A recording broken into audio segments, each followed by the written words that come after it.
Howard will be on Howard, Ellis on Price, Bennett on Doherty, Sweet on Davis. Those are the Notre Dame matchups. And I'll be interested to see who DePaul is going to choose or how they choose to try and stop Ellis. You're right. I asked Joey that question and never got an answer.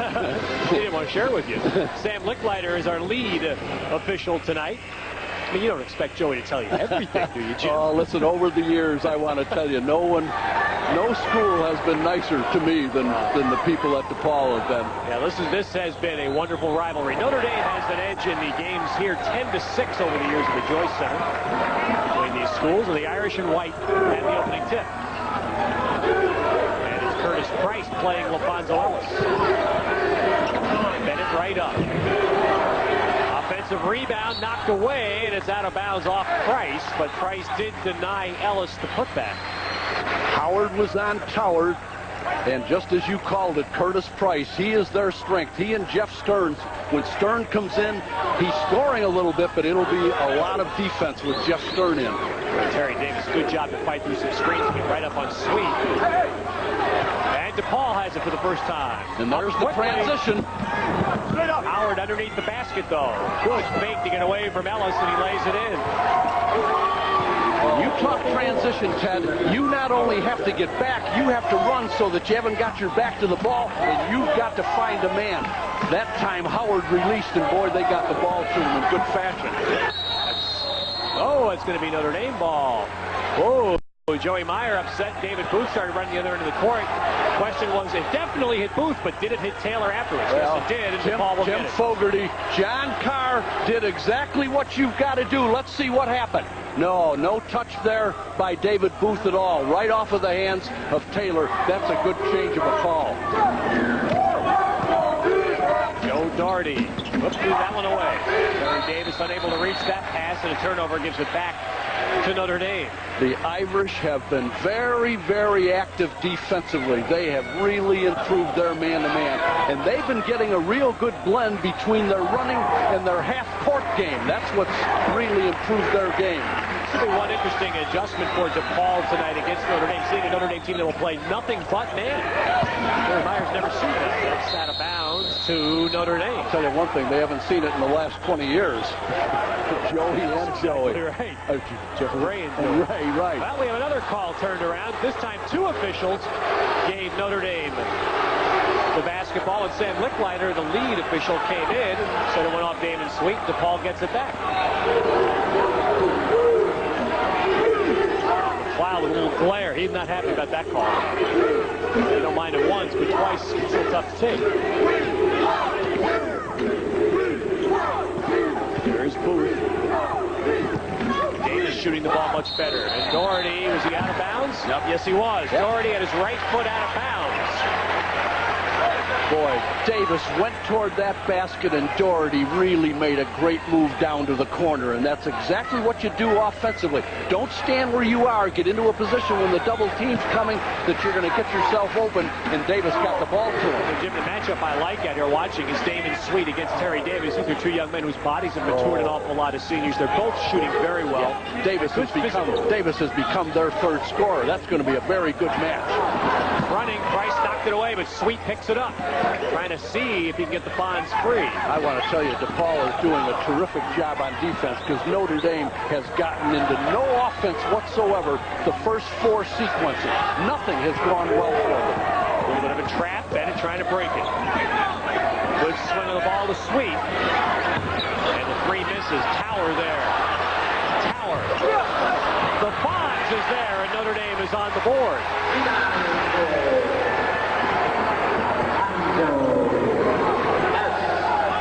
2.5 minutes gone, and we're tied at 2. Taylor, yet another big matchup for him. He's drawn the top gun so many times this year. What makes it tougher is Booth can come all the way out on the floor. He's an inside and outside player. That makes it tough because he's active. Good move. Oh, Terry Davis with a nice run on the screen. Last 13 games, he's at 15 per and 56% from the field. And boy, that's what's turned this club on in the last 5 games that they've won. Bennett himself way short. Bennett looking for the foul. Here comes Booth. And Tower right there. going to be a walk. Bennett trying to avoid charging into Doherty. He's called for traveling. Very good move. Watch the block by Tower. Watch him keep his feet now. Right there, David Booth should have stopped and taken the jumper. Then, when the pass came out, Joe Doherty, watch, he's going to sneak right in behind. Bennett didn't see him. That was a good call. Howard with it. And Tower grabs the rebound. Walks the baseline as he pushes it to Bennett. Good kickoff to Billy Taylor. Oh, nice penetration there by Elmer Bennett. So far, the shot's not going for Notre Dame as they did the entire first half of the Dayton game. Neither team in sync offensively, but I tell you, both teams are playing terrific defense, Ted. Sometimes when you're not shooting well, it's because the defense is taking over the game. Good position. Oh, Howard called for a hippity hop in there. I sense, Ted, that both teams are in a hurry. Do you?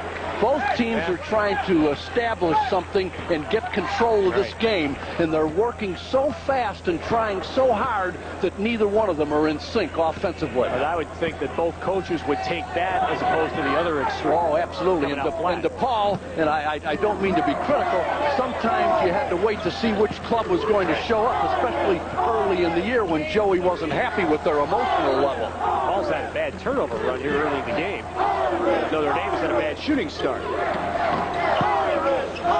Bonds, tough shot there. Rebounded by Booth. We have a low-scoring game, and it's turnovers for DePaul, missed shots for the Irish. Howard, and the Bonds says not tonight. Oh, great play! Elmer Bennett with a marvelous play to slam that ball off Doherty. And we'll come back with Notre Dame possession. A rough start, 4-2 DePaul. One of the reasons why this game's off to a low-scoring start. Now, I want to make a point here. Howard's going to catch that ball, and he's got himself pinned underneath the basket now, Ted. Now, watch Fonz. He's going to come up to him. When you're playing defense in this case, stay right there. If that player comes into you, that is an automatic offensive player control foul. Now, the ball skipped outside, and as you said, great save at the other end of the play. Well, Notre Dame's shooting just 1 for 8 so far. A 4-2 lead for DePaul.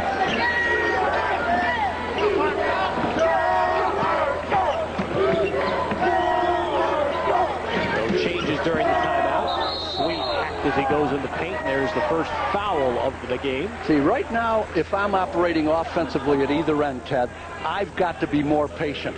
I just sense that they're not giving the offense enough chance to make those set plays work, the screens and picks, and to break down the defense. They're in too much of a hurry. Bennett trying to shake himself to Joe Doherty. Billy Taylor. And the Fonz got boxed out there by Price and pushed a little bit, and then there's a foul. Reaching for the ball, Ellis picks up the first Notre Dame foul of the game. If this continues, Ted, one of the keys to this basketball game is going to be offensive rebounding, because when both teams are shooting as poorly as they are, sometimes your best offense becomes your ability to go to the glass and get the kickbacks. May also come down to teams being able to get fouled. Doherty got away with one, and Howard is blocked again by Tower. Well, Tower and Ellis have shut the basket down. But Davis hits one outside. Now a 6-2 DePaul lead. One of the other things that's happening is we've got a bunch of guys on the floor. There's a foul right there. A bunch of guys on the floor, Ted, that are pretty good shot blockers, and I think a lot of people are being intimidated inside, and they're changing the trajectory on their shots. Yeah, we haven't even seen DePaul's best shot blocker in Jeff Stern yet. No, absolutely. Watch the block right here. Good. No contact right there. Kept the ball in play. Those 2 blocks for Tower and 1 for Ellis already. Ellis in. No. Notre Dame still can't get a shot down, and we're going to get a foul against the Irish. And if that's Ellis, it's his second. What the Fonz is going to have to decide, Ted, is whether he's going to kick the ball back out, because right now they're double and triple teaming him every time the ball goes inside, and they're going to force Notre Dame to hit from outside. Well, right now the Fonz has to be a little careful. We have 14 minutes to play in the half, and he has 2 fouls. The first one not a good foul. You don't like like to see your big man waste a foul hacking somebody in the backcourt. Doherty, offensive foul. He hooked Bennett as he went by him on the baseline, and that's 2 on Joe Doherty. If there's one place that DePaul has an edge over Notre Dame, and I hope you agree, Ted, I think it's at the point guard position, because they've got Joe Doherty, they've got Howard Nathan, and they've got Brandon Cole. You know Bennett is not a point guard. He's playing it, but he's a 2 guard, and after him it might be Lamar Justice that comes into the lineup, or Malik Russell at the point. And it is Howard Nathan in the game for the Blue Demons. Howard's going to take it. And no, it danced and it fell out. David Booth clears it. So 6.5 minutes and only 1 basket for the Irish. Boy, and not many offensive rebounds at other end. It's 1 shot and out at both ends. Booth. Oh, good move. Booth running right into Tower and making the shot. So DePaul leads 8-2. Notre Dame has missed 5 shots in a row, 1 for 10 overall. Boy, there is a lot of contact going on underneath with Ellis and Price and Tower and Howard. Boy, it's clean, but they're just fighting for position. That's Notre Dame's ball with 19 to shoot. And John Ross will come in, and Ellis will sit for a few moments. Boy, that's tough when your leading scorer and leading rebounder with 12 minutes left in the half has to go to that bench. Well, here's the first shot. Tonight it doesn't go for John Ross. Davis up quickly. Price can't save it. Right into our cameraman.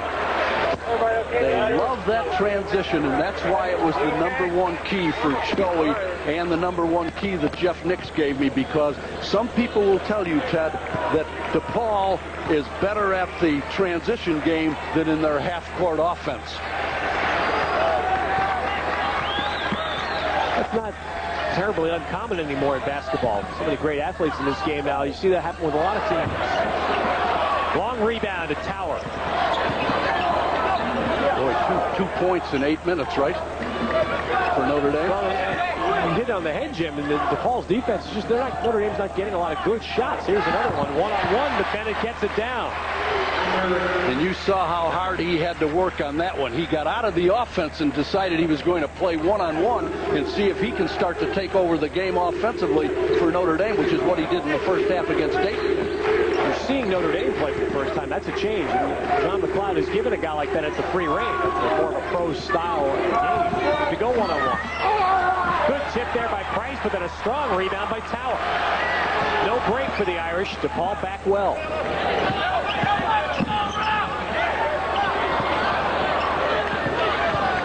Sweet trying to go behind his back. Tough baseline shot. Tip. No! Tower had an open tip, and it was too strong. Howard. Oh, that's going to be kicked out, and it will be DePaul ball. And that's another call that I think if they watched again would be changed. That ball was kicked out by Price. Take a look, because I think you're absolutely right, Ted. The ball did get kicked right off of Curtis Price's foot. Right? That was right in front of us. If it didn't, it was an illusion. We'll see when we come back. 8-4, DePaul.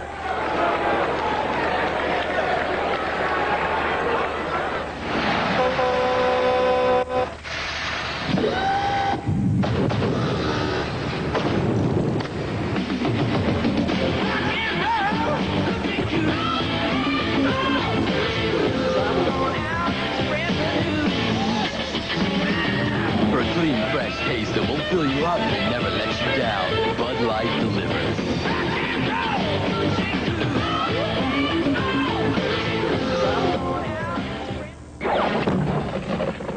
Any knucklehead can score. Who said that? You did. Oh, yeah. As I was saying, any knucklehead can score. But rebounding takes brains. And wit. And good luck. And charm. And a nice haircut. And a warm heart. And big shoes. And a kind disposition. And a beautiful smile. And a certain savoir-faire. Don't you agree? Most certainly. And a catchy slogan. And a nice logo. Sometimes I dream that he is me. You got to see that's how I dream to be.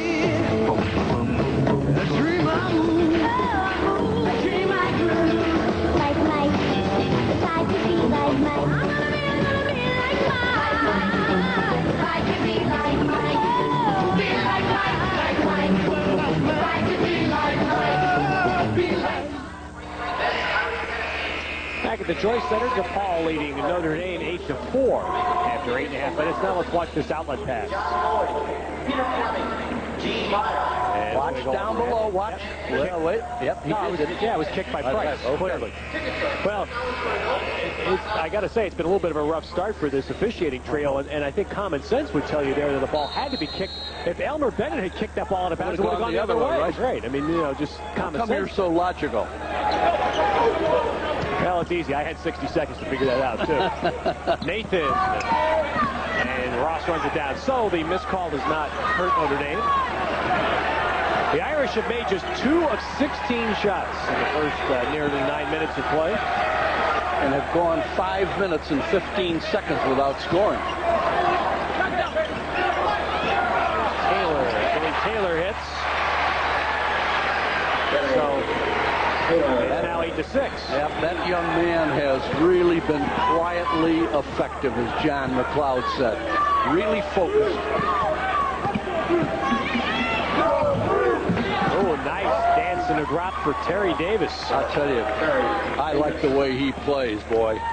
They put all their effort into stopping guys like Booth and Howard. That young man really does it quietly. They had 25 in here last year for DePaul. Their name hanging in here without Ellis. John McLeod may try to nurse those 2 fouls for the Fonz as far as he can in this half. Now you can see why John's in favor of the 6-foul rule. It's intriguing. Notre Dame was going to take a look into whether or not they could attempt to play some 6-foul games here. That's an offensive foul on Stephen Howard.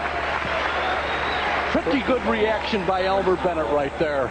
I don't know if we've got it, but I'll tell you one thing. Watch the replay. There wasn't much contact. Watch Bennett go back now as soon as he felt a little bit on the belly right there. Did a pretty good job of acting, and he got the call.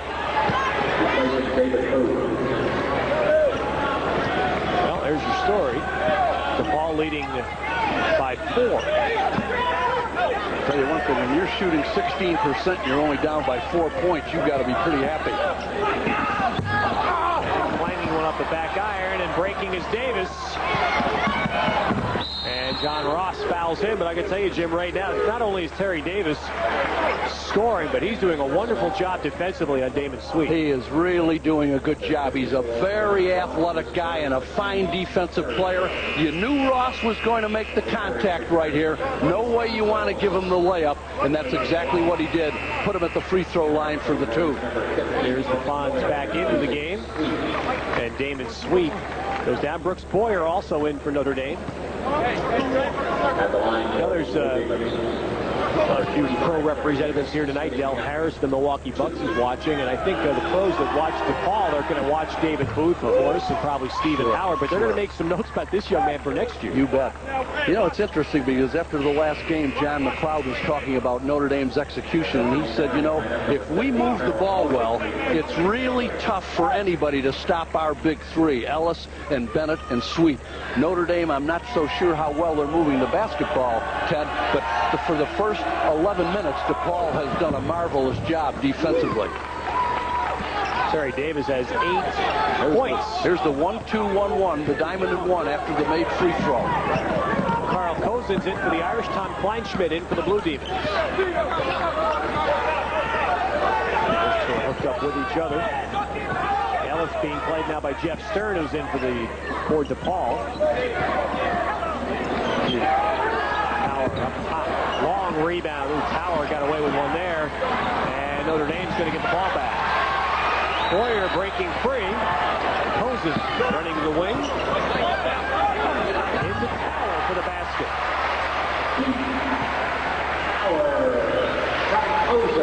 So a 12-8 game. Tower had a very quiet night against State. Gets on the board here. Kleinschmidt.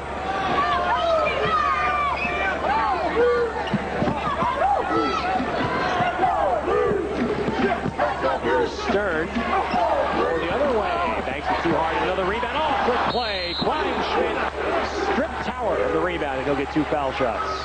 There's the young man that was one of the most highly recruited players in the country last year, as I think most everyone knows, Ted. A young man that can do it all. The only problem he's having right now, watch, Tower comes down, Watt right from behind and got it stripped. Nice action by Kleinschmidt. The young man can do it all. The only problem he's having right now is he's just not shooting well. 35% from the floor.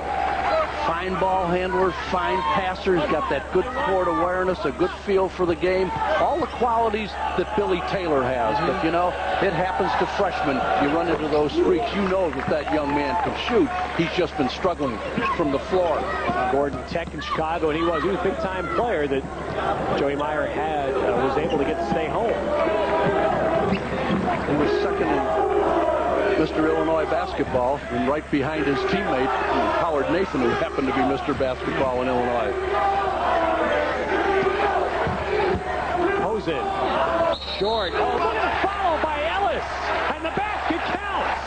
Wonderful follow by Ellis.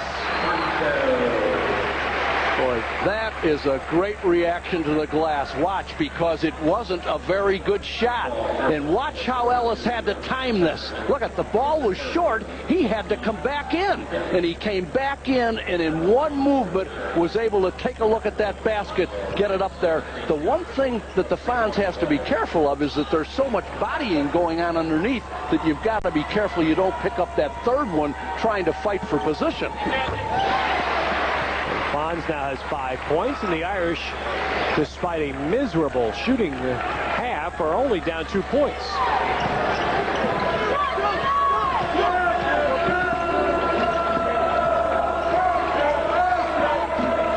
Howard for 3. Steven Howard, 36% three-point shooter. Steven Howard.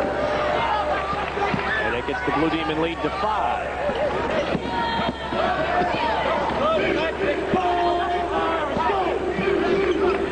Wide open shot. Over Bennett.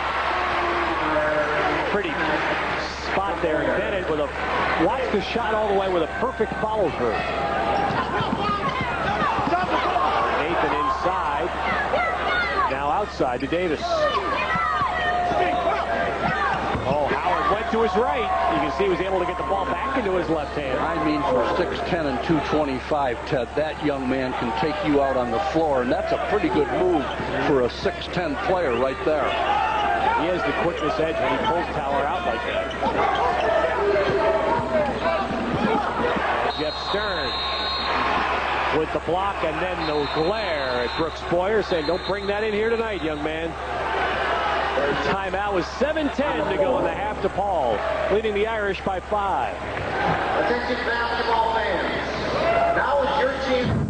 Gillette presents Sensor, the system, the technology that will change the way you shave forever.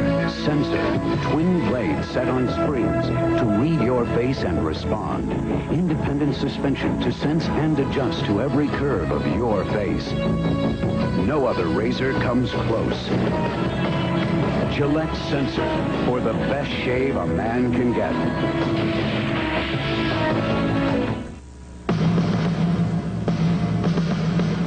It's a car born of intelligent engineering. It's 100,000 ideas fused into one. It's responsive, innovative, refined. It's a driver's side airbag and anti-lock brakes. Introducing the all-new 88 Royale LS. Oldsmobile, the power of intelligent engineering. Now you can watch Notre Dame football year-round.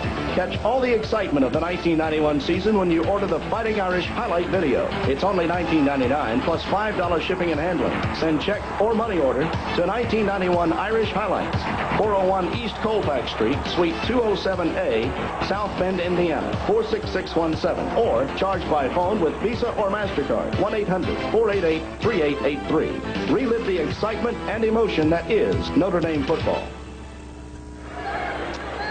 The announcers for this game have been contracted for and approved by the University of Notre Dame. Any use, rebroadcast, or other transmission of this game without the written consent of the University of Notre Dame and Host Creative Communications is prohibited.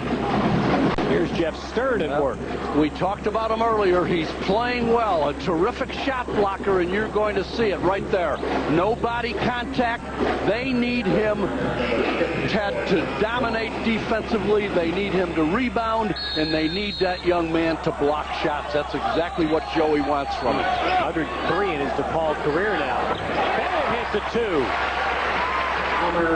So Bennett starting to heat up a little bit from the outside. And again, Notre Dame, despite 25% shooting within 3 points.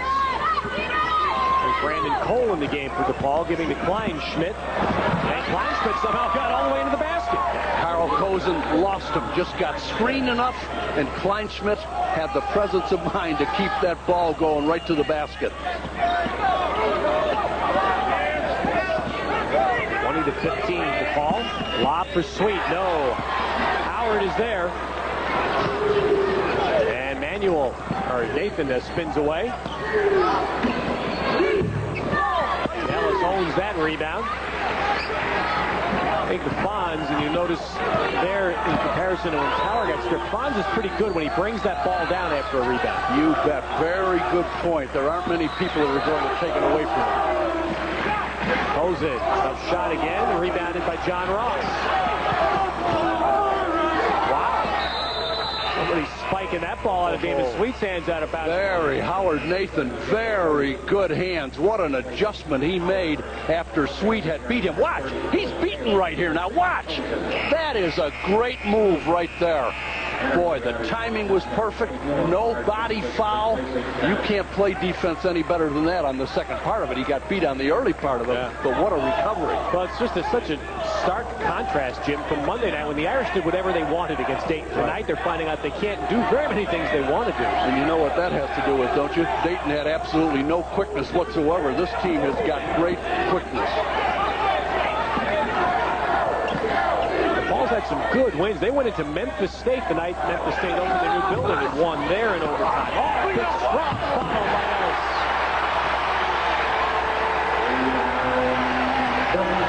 That's a highlight film reaction to an offensive glass, even when you have 2 fouls. Brandon Cole blocked by Sweet. Booth. Wow. He has a knack. I mean, he doesn't look very pretty doing what he does before he's given a knack to score.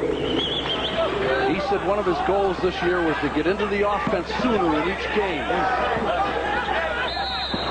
I mean, you worry about Booth. If he gets hit the wrong way, he's going to snap. He's so thin. Arms and legs are just rail thin, but he knows how to score. Last couple of years, he was a little moody, and when he didn't score early, he kind of went AWOL. But, boy, he's turned himself around, put on some additional pounds, came in about 25 pounds heavier, has done a nice job. 6 fouls now on DePaul, 4 against the Irish. Lamar Justice in the game. Batavia.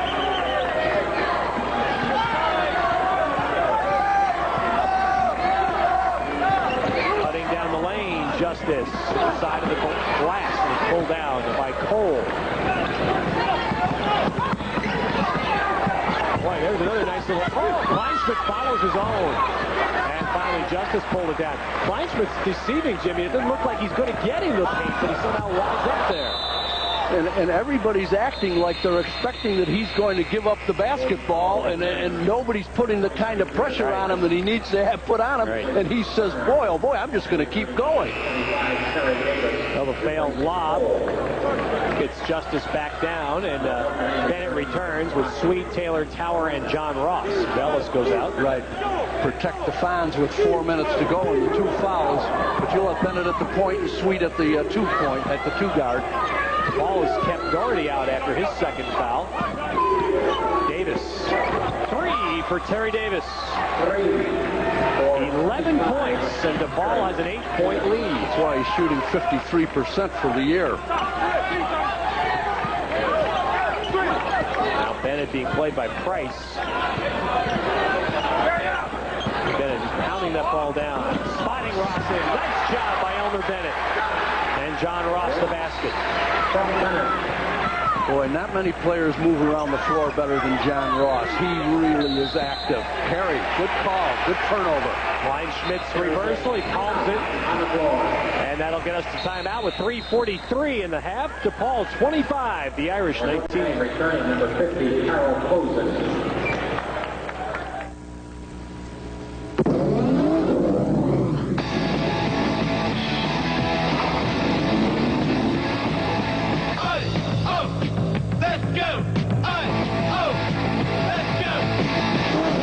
Introducing the Bud Light Jaguar Racing Team.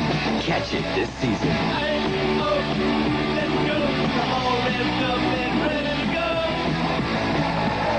How do we get the truck back? Throw it in reverse.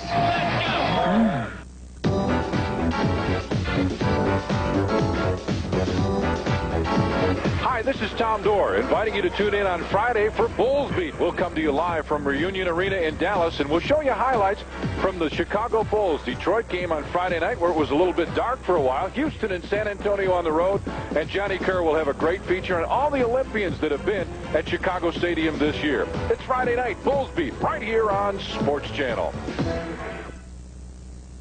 Don't miss Slam Dunk Saturday as Sports Channel presents 4 thrilling live basketball games. It all starts at 11 in the morning with the Missouri Valley Clash featuring Southwest Missouri and Southern Illinois. Then at 1, it's a great Midwest Conference battle when Marquette hosts Cincinnati. That's followed at 3 with the Midwestern Collegiate Conference Clash with Evansville visiting Xavier. It all ends at 7 with a Mid-Con showdown when Cleveland State takes on NIU. Slam Dunk Saturday, only on Sports Channel. With Jim Gibbons, Ted Robinson back at the Joyce Center. Our next telecast of Notre Dame basketball will be Tuesday night. A new opponent for the Irish as they start a series with the Titans of the University of Detroit Mercy. MCC members, Ricky Birdsong, the coach. And Notre Dame will host Detroit Mercy here next Tuesday, 7:30 Eastern Time. Notre Dame playing each of the MCC schools at least once a year. New scheduling arrangement that begins this year. The Irish had Detroit and Evansville to their schedule with that. Bennett. No, tipped in by Sweet. Damon getting in for his first basket. And you said, Jim, offensive rebounds, and Notre Dame's making some points there. And that's what you've got to do. They're shutting Damon down, but he's got to get into that glass like that. Oh, Howard with a big left-handed rebound, but then he hits the deck. That's traveling. Of course, DePaul saying he hit the deck for a reason. That's a call that nobody's ever happy with, and Joey Meyer is certainly letting everybody know how he feels right now. Look at it. As soon as you go to the floor with the ball, it's an automatic travel. But, boy, Joey wanted to know how he wound up there. Yeah, well, watching it, you have to say, Tower didn't really do anything. Howard had their arms tangled up.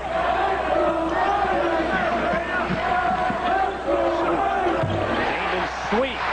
Well, Notre Dame playing one of those halves that you feel happy about in a way, Jim. You know, they're hanging around.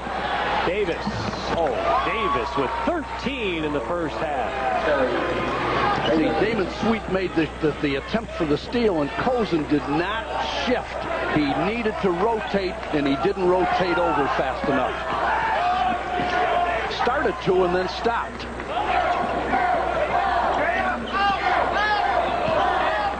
Backed away from Tower. Now it's down low, and it's out. It will be DePaul's ball.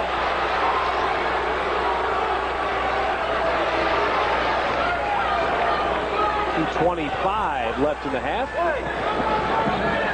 Coming up at halftime, we'll have a tribute to the Notre Dame women's swimming team, who lost 2 members tragically in an accident in Notre Dame last week. We'll also talk with Notre Dame Executive Vice President, Father Bill Beauchamp. Up to 2 minutes in the half. Nathan getting inside. And let's see, that's a trap. And Nathan travels, and Notre Dame gets it back. So John Ross back for Cozen. And the coaches on each side are trying to protect some fouls here. Ellis still sitting with his 2, and Joe Doherty has not come back in for DePaul after leaving after 2 early fouls. Billy Taylor. He's going to run his own rebound down. Good reaction by Taylor. 3. And Notre Dame is back within a point. That's double dribble. Terry Davis could not put that ball down. You know, it was interesting because you were waiting to see the same thing, weren't you? He wasn't quite sure whether he was going to be able to put it down. He looked to pass, but he didn't want to pass it all the way back underneath the basket again and thought, well, I'll put it on the floor, and it was a good call, a double dribble. That's where a little bit of defensive pressure paid off. He didn't have an outlet behind him. He had nobody behind him. Even Howard outreaching Bennett. Continues to pound that ball in the court. Much different Notre Dame look offensively. Of course, now they're operating without Ellis.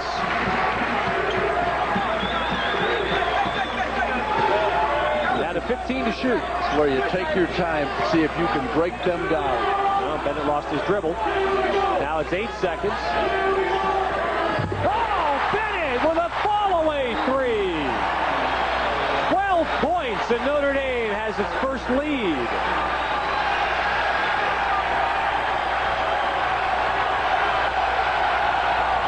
Now the ACC's sounding like the old days. A little noise in here. DePaul can run the game clock to 5 seconds. There's the game clock. They can run it to 5. Booth is foul inside, but that will not be a shooting situation. That's the point I was just going to make when there was a break in the action. And I suspect that Notre Dame had to know that they weren't into the shooting situation. That's a pretty good foul right there. That is a pretty good foul. What is that, 6-10? That's 5. So another one. They've got another one to burn yet, and they should be very conscious of that. 18 seconds. Now DePaul can hold for the last shot.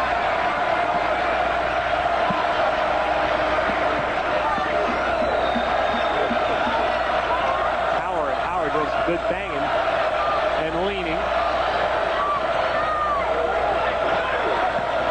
Booth got doubled, and he hits Nathan. Big put back by Booth to tie the game. Boy, that's the reaction to the offensive glass that we talked about earlier, and the first one that they got. Well, John McLeod can't be all that unhappy. His team did not play well in the first half, but they go off the floor tied at 29. Forget the limits of ordinary basketball. You've entered the Nike Flight Dimension. Examine, if you will, Scottie Pippen, about to discover the power of his flight shoes. There are 28 teams in the NFL, yet they all share the same dream, to be here at the Metrodome on January the 26th. Only one magazine captures all the drama, all the excitement that leads to football's final conflict. The Sporting News. Each week you get reports on every pro team. It's a hard-hitting look at football you just can't get anywhere else. So to follow all of the drama, all of the excitement, you need the Sporting News. Gillette presents Sensor, the system, the technology that will change the way you shave forever. Sensor, twin blades set on springs to read your face and respond. Independent suspension to sense and adjust to every curve of your face. No other razor comes close. Gillette Sensor, for the best shave a man can get.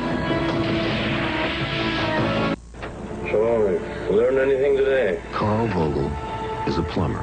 I don't know. The town of Carrollton, Georgia. I learned about the wall coming down. A town where TCI recently introduced cable television to the high school. Dad? At first, Carl didn't understand what cable television had to do with education. I think maybe I might want to go to college. But if you ask him today... You think that'll be okay? Yeah. He'd say it's a change for the better. I think maybe that'll be okay. Sarah, keep an eye on your brother. Face it, you never really know how demanding business is going to be. So more and more companies are choosing Konica, the copiers they know they can rely on. No matter what size your company, no matter what size the job, Konica copiers are ready. Call or visit Key Business Systems today on special pricing on Konica copiers and fax specials located in Elk Grove Village. Be sure to watch everybody's Sports and Adventure Connection here on Sports Channel.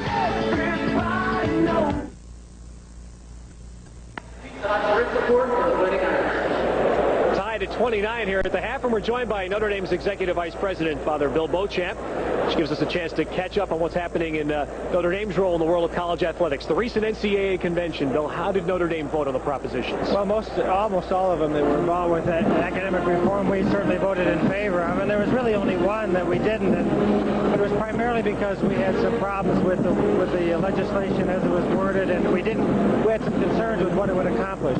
But as far as academic reform is concerned, we're right on, and we think we're going in the right direction the last couple of NCAA meetings. All right, Notre Dame alums all across the country have a lot of questions that I get all the time. I'm sure you get them too, so now we'll play Answer Man.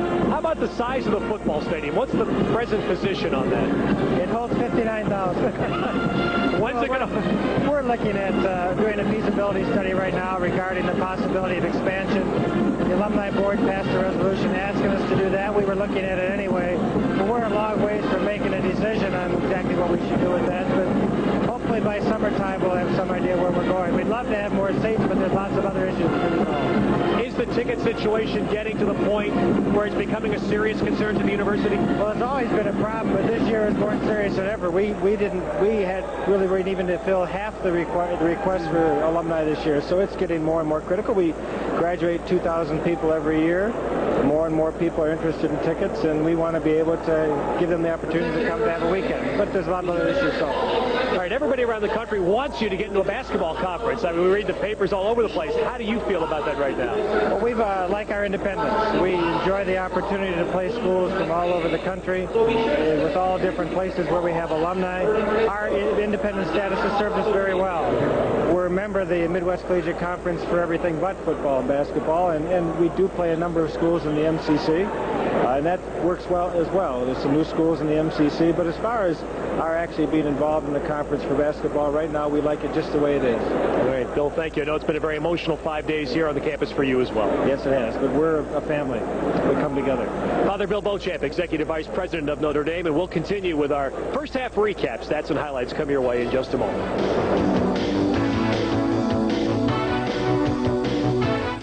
Now you can watch Notre Dame football year-round.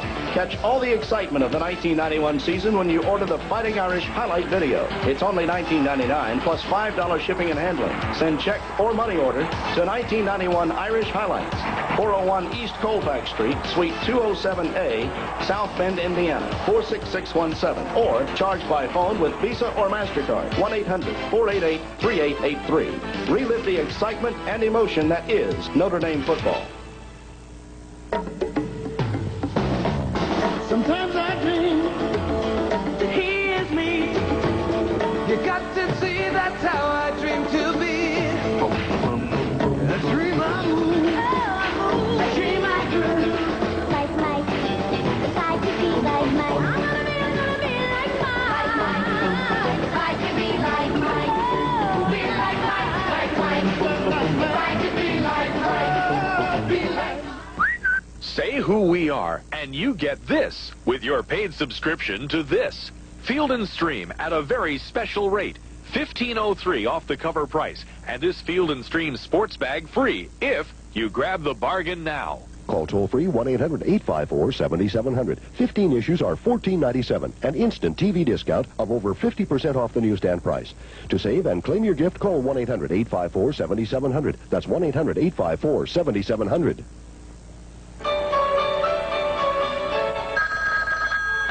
Hello? Hello, Pat. This is Jim Mercer, your boss. Mr. Mercer, what a pleasant surprise. I'm watching a commercial. You have anything to do with this? Sir? The car is just sitting there. Well, we thought the offer was enough. The offer? You know, cash back, first-time buyer's assistance. Look at that financing. The offer? Mm-hmm. Right. Mm-hmm. Listen, keep up the good work. Okay. All right, back at halftime. I'm sorry, Jim, but no new seats in the football stadium for a while, so you're still going to get all those ticket problems again for a couple of years. 29-all here at the half, DePaul and Notre Dame. But let's take a look at some of the plays in the first half. Now we're going to take a look at Elmer Bennett. Had another big first half, the same as he did against Dayton, and led the Irish with 12 points. Now you'll take a look at Stephen Howard. We talked about the big man, how he can come outside. He was hot early, hit that three-pointer, followed with another two-pointer right after that. He had 7 points in the first half. There's Kleinsmith. We talked about him, a young man with tons of ability and a wonderful feel for the game. There's the Fonz.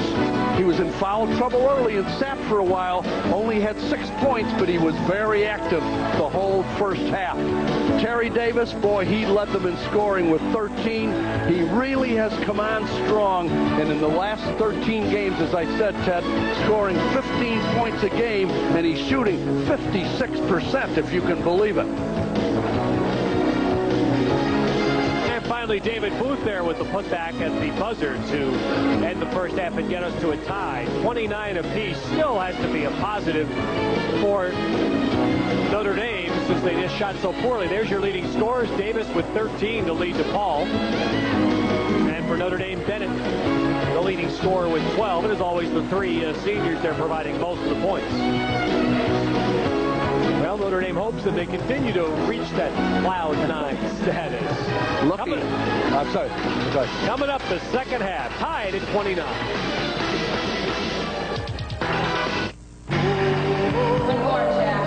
Most guys kick back on the weekends. Jack, on the other hand,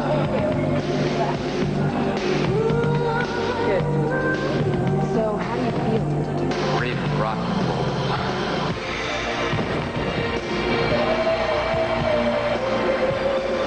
Only one beer has the taste as genuine as the people who drink it. Budweiser.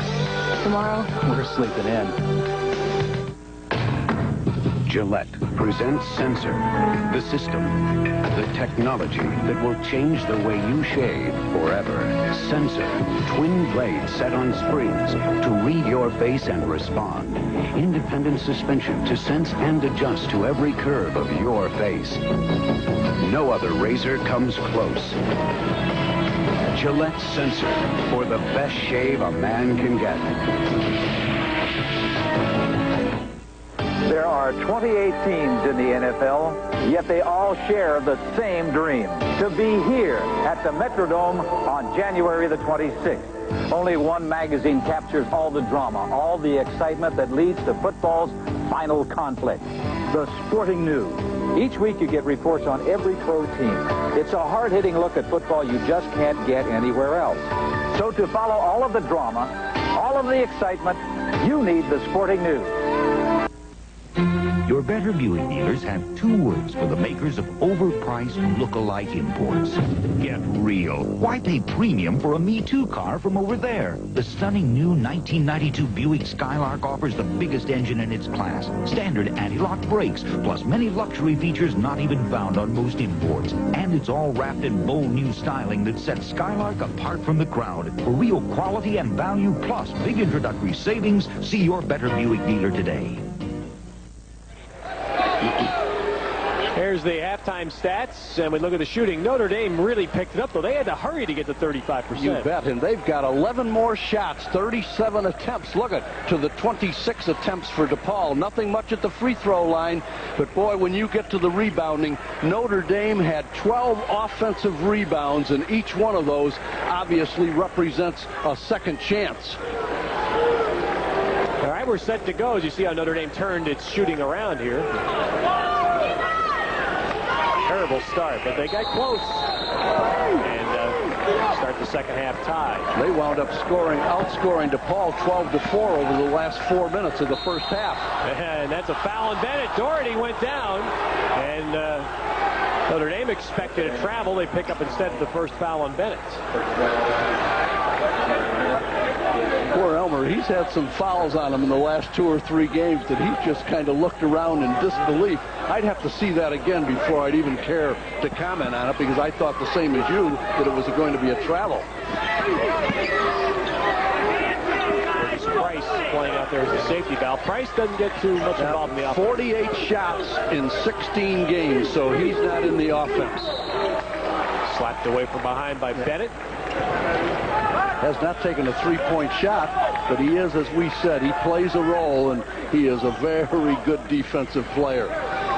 Just as Notre Dame shot the ball better in the second part of the first half, DePaul protected it better. Nice move by Howard. That's exactly where I would put Stephen Howard as often as I could. There is no way that Keith Tower can guard Stephen Howard, and he blew by him again that time. Howard has 9 points. Nice move to the basket. Oh, Howard upset with himself. Howard pretended like he was going to come out and play the 2-on-2 game, and Howard was going to slide over and pick up the dribbler, and Keith Tower went right to the basket. Good execution. And that completely negates the nice move that Howard made, because he gave the basket right back to the other end. Already shooting. Boy, Tower has done a nice job. He has really worked hard in this basketball game, has done a nice job on the boards. Now Ellis has Davis on him. Notre Dame should be, well, they switch back to Price. Notre Dame not able to get the ball to the Fonz very well in the first half.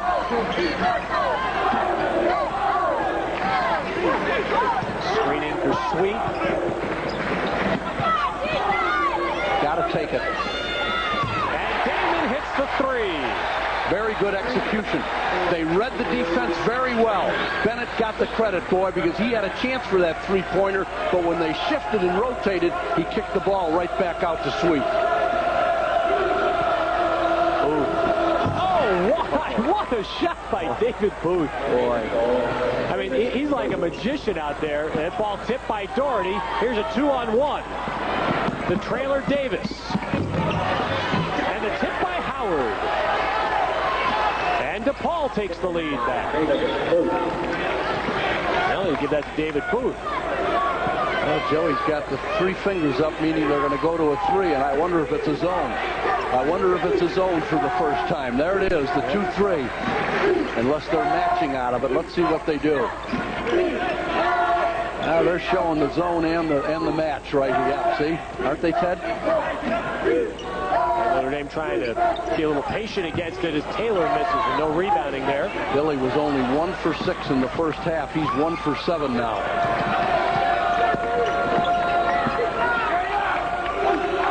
That was the first time that DePaul went to the zone, and they matched right out of it. Rebound. Price did a nice job. Davis missing, and Billy Taylor rebounds. Pace quickening. 1 point DePaul lead. Bennett. Boy, that is a great shot. Not only left-handed, but he saw the defensive pressure come out. I think it was Howard, and he got that thing up on that glass high enough to get it over the outstretched hands. Been a real entertaining game thus far because the teams have earned their points from the floor. Tonight, DePaul has made just 3 foul shots. Notre Dame only 1. Vaughn's really playing off Price. Near it, so Price takes the shot. You can have that one all night from Notre Dame's standpoint. 3-on-2. The Fonz. Howard. Boy, give him credit, Ted. There's a guy that wasn't even in the fast break and got back, and because he did, he got the missed shot. But again, that matchup problem for Notre Dame, and DePaul exploits it. Howard draws the foul. Sweet did a great job. Now watch here. What do you got? A little body out on the floor, a little hand action. Boy, that last transition for Notre Dame. Sweet did a nice job. Booth missing. Long rebound, though, to Howard. And it really is the seniors for DePaul, Booth and Howard, that are, along with this man Davis, that are doing a nice job. And it's Bennett, Ellis, and Sweet, 3 seniors that are carrying a lot of the scoring load for Notre Dame. Reach in on Bennett. Bennett's second, and the team's third. See, Damon Sweet has to be a little careful. He started falling off of Davis that time, Ted, to try to protect inside a little bit. But I think when a guy is as hot as Davis is, he's got those 13 points in the first half. I think you got to try to keep the basketball away from him and not let him get it in that position that easily. Joey Meyer wanted a shooting call there, doesn't get it. Notre Dame leads by 3.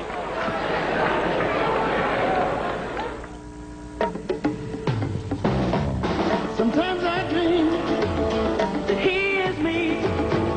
You got to see that's how I dream to be. A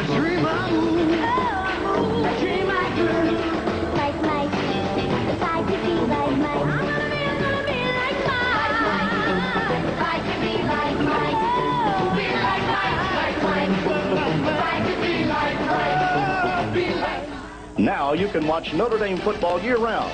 Catch all the excitement of the 1991 season when you order the Fighting Irish highlight video. It's only $19.99 plus $5 shipping and handling. Send check or money order to 1991 Irish Highlights, 401 East Colfax Street, Suite 207A, South Bend, Indiana, 46617, or charge by phone with Visa or MasterCard, 1-800-488-3883. Relive the excitement and emotion that is Notre Dame football. The storm continues tonight. The National Weather Bureau reports winds whipping up to 35 miles per hour with snow drifting in some parts up to 4 feet. Meanwhile, over at the stadium earlier, the Bulls were victorious, 122-109. Michael Jordan leading all scores with 37. Basketball scores around the country.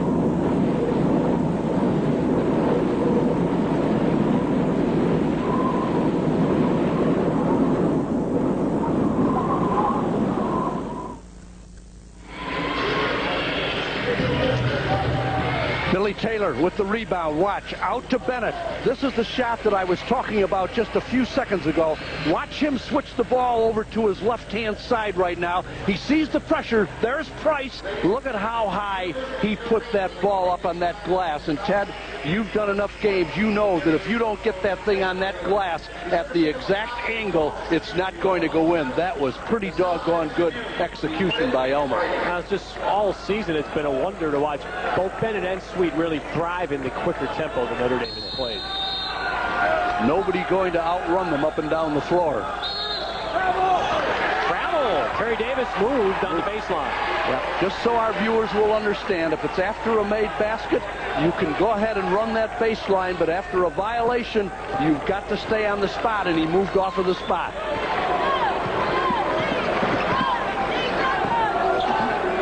Changes during the timeout. You're right about Davis. He is doing a job on Damon Sweet. He is really quick, and he's overplaying Damon Sweet everywhere he goes. Now Booth has got it. Tower, nice job. Tower block. Price got up there. Oh, and Sweet can't save it as he goes out into the DePaul bench. Boy, that's a big-time block by Curtis Price. Oh, boy, you bet. That was the 9th rebound by Keith Tower. And he hit his last 3 shots before that one, Ted, after an 0 for 5 start. He has really gotten active. He made a good quick move there to follow his terrific move. And he took a shot he should have taken. Now that's another good one for DePaul. Booth inside again. And he finally draws the foul. Nice job of perseverance by David Booth. That is a good way of putting it, my friend, because when you watch this replay and see David Booth at 6'7", 198, he is surrounded by Ellis, Tower, and who is it, number 30, Taylor, right there. Look at him. He's going to go 3 times to that glass. He was really pinned a little bit too far under to begin with, but boy, he had the perseverance to stay right with it, and I give him a lot of credit. And I don't know if it's a conscious thing or not, but it seems as if a little bit of LaVonzo Ellis' aggressiveness was taken away with those 2 early fouls. There's no question about it. Here's a DePaul team that's coming in shooting 73% at the free throw line, and they've been notorious over the years for not shooting very well at the line. The 1-2-1-1, the diamond and 1 right after the made free throw. Posen brings it across. Posen in for Billy Taylor. Notre Dame by a point, 14-35 remaining. They're letting Tower go to double up on Ellis. And Posen spikes it in the court, but now it's tipped out, and that's off Booth. Notre Dame will keep it. See, that time, Stephen Howard completely left Tower up at the high post to go down to double up. I was wondering if they were going to start to try to get the ball into Franz underneath, because I think they've got to. He hasn't touched that ball a lot. And if they can't, this has to happen. Tower has to make some shots. But they're not going to play it. Doherty. Oh, fuck. It's going to be out to Notre Dame. Well, you talk about defensive transition. DePaul really had the numbers, and Notre Dame really had to hustle. John Ross coming in for Keith Tower. See, now John Ross will get a chance. He'll be the man that'll be open. If he can And step he off can the can bench him. He can can him because John Ross is shooting 65% from the field. Bennett's going to take it in. Hold the string. Like a flip of a yo-yo. Oh, and Dorsey, if Doherty's okay. That's a foul on Cozen. And just hope it looks like Doherty is okay. When you see a man fall that way, you fear for his health. A call that you don't want to make right here. Just a little jerk. Watch. Sam Licklider is standing right there. You'd really not like to have to call that, but you've got to protect the man with the basketball, and Cozen did get the body on him. So now the foul situation is to DePaul's favor. Team fouls in the half are 5 for Notre Dame and none for DePaul. Notre Dame leading by a point. The travel on Terry Davis.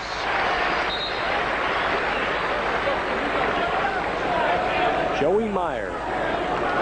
Ray Meyer is here tonight, as always. He's working with Chuck Swirsky on the DePaul radio network. And Ray came in for the shoot-around today, and he was all confused. He was disoriented, Jim, because the benches have been switched here after coming in this place for 20 years. He didn't know where he was. Bennett hits.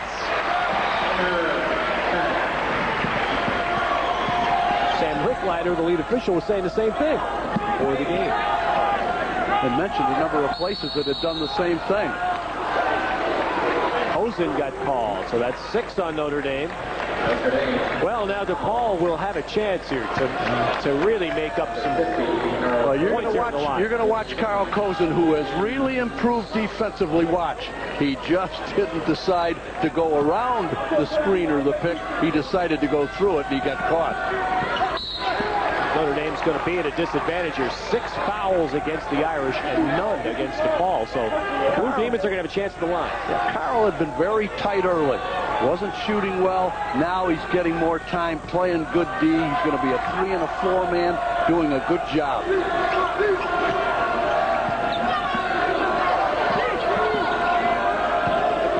Ooh, all left. He's going to go to the line with a foul on the way in. One of the places where David Booth is at his best, when he puts the ball down, usually when he goes towards the baseline, he's a lot more effective. But he was smart enough as a senior to know he had the advantage out on the floor against a Carl Cozen, who is 6'6", 232. David took him to the basket. Look at the drive. You see the hand on the hip? Good camera work. He had his left hand right on the hip. And again, as I've said, you've got to protect the man with the basketball. That's a good read right there by David Booth. So 13 minutes and 6 seconds to play, and DePaul gets to the 1-1. And Notre Dame, they get to draw a foul from the Blue Demons. Booth is an 80% foul shooter. He's going to pass George Mikan as the number 3 scorer, and then he's going to be behind 2 great ones, Mark Aguirre and David Corzine, boy. So when you wind up 3rd on the all-time list behind those 2, you've done something in your career. Same press that we talked about, the 1-2-1-1. If Notre Dame gets the advantage here, they've got to take it. Bennett with trouble. Bennett is going to be fouled, and that's going to be Joe Doherty's 3rd. Number 11, Joe Doherty, his 3rd. You see what John McLeod just said? You hear what he just said? 7-1. He just let that's an old NBA trick. He let the officials know that's 7-1 in fouls, guys. Can't say. When I refereed, you know what I used to say when they said that to me? What? I just call them. I don't create them. You earned them, though. You guys earned them. Bennett with 18 tonight. Nathan in the game now for Doherty. And Howard's called, backing into Ross. Howard's 2nd foul. So Notre Dame will get it back with a 3-point lead. I made a comment earlier about John Ross, and there's an example of it. He can drive you nuts simply because he is as active as anybody on a floor at both ends, offensively and defensively. Ellis has not scored a point yet in the second half. Hasn't gotten a shot the second half, I don't think. See Howard? Look at Howard not paying any attention to Ross now, just as you said, because they're trying to protect with Ellis. Then you want to get Ross out of there. Yeah, take Howard with him. Exactly. Take him away and get the Fonz in there against Price, because that's a good matchup for Notre Dame. 15 to shoot. All screening. And Sweet can't get the shot. Going to go in and have it blocked. No shot there. Just had no shot. Now Howard out on the floor. And he is no Magic Johnson. See, the first 8 minutes of this half, Ted, have reminded me of the first 8 or so of the first half, where I don't think either team is in sync offensively. Booth got a step on Taylor, but then he lost the ball. And Notre Dame has a turnover. And only the fact that Bennett's been hot again has kept Notre Dame, because they've got no one else on the floor that's scoring for them, because they're shutting down Ellis. They're shutting down Sweet. Taylor's 1 for 7, and Ross just hasn't been taking many shots. Look at Ellis was wide open that time, and Ross and Taylor missed him. He's got to hit that shot and make Howard pay. Wonder if that isn't maybe a step beyond where John Ross would want to shoot that ball. And then what you want to do in that half, let's see what happens here, and then I'll explain my point. Notre Dame's going to give Nathan a shot also. Howard trying to create contact. And finally it goes to Booth. Good reaction by the Notre Dame students at that end of the court to the Notre Dame defense.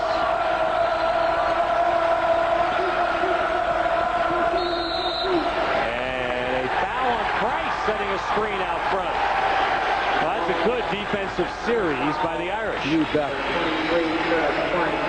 And it'll get us to a timeout at 10:37 remaining in South Bend. And the Irish lead the Blue Demons by 3.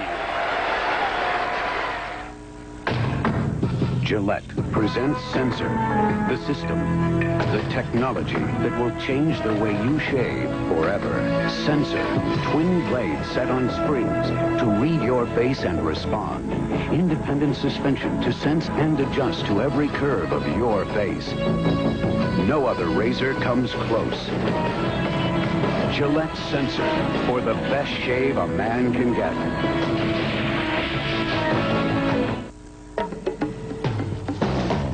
Sometimes I dream that he is me. You got to see that's how I dream to be. A dream I move. A dream I dream. Like Mike. If I could be like Mike. I'm gonna be like Mike. If I could be like Mike. Be like Mike. Like Mike. If I could be like Mike. Be like Mike. Say who we are, and you get this with your paid subscription to this. Field & Stream at a very special rate. $15.03 off the cover price. And this Field & Stream sports bag free if you grab the bargain now. Call toll-free 1-800-854-7700. 15 issues are $14.97. An instant TV discount of over 50% off the newsstand price. To save and claim your gift, call 1-800-854-7700. That's 1-800-854-7700. Notre Dame by 3. I'm sorry, Ted.